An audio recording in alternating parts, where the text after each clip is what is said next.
നമുക്കൊന്ന് താറാവ് കറി വെക്കാം. താറാവ് നല്ലതുപോലെ വൃത്തിയാക്കി കഴുകി റെഡിയാക്കിയതാണ്. മപ്പാസ് പോലെ വെക്കാനാണ്. അതിൻ്റെ കൂട്ടത്തിൽ ഉരുളൻകിഴങ്ങുണ്ട്.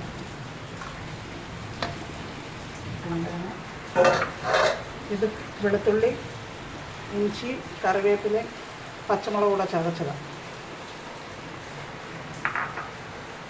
ഇതിൻ്റെ കൂടെ ഇച്ചിരി മഞ്ഞളും മസാലക്കൂട്ടും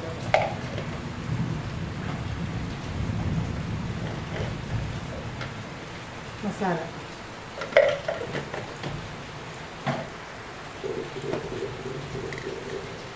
ഉപ്പ് ഇത്രയിട്ട് നമുക്ക് വേവിക്കാം.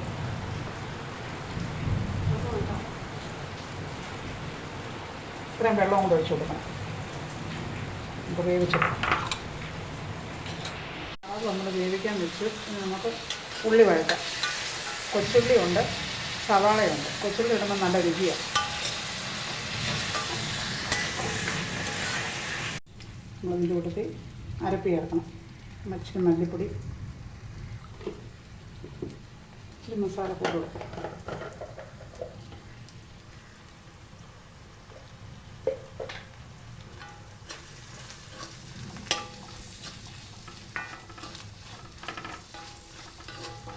നമുക്ക് കുക്കറിനകത്ത് വെച്ചിരുന്ന താറാവും ഉരുളൻകിഴങ്ങൂടെ ഉണ്ട്. ഈ അരപ്പിനകത്ത് കിടന്ന് വേണം.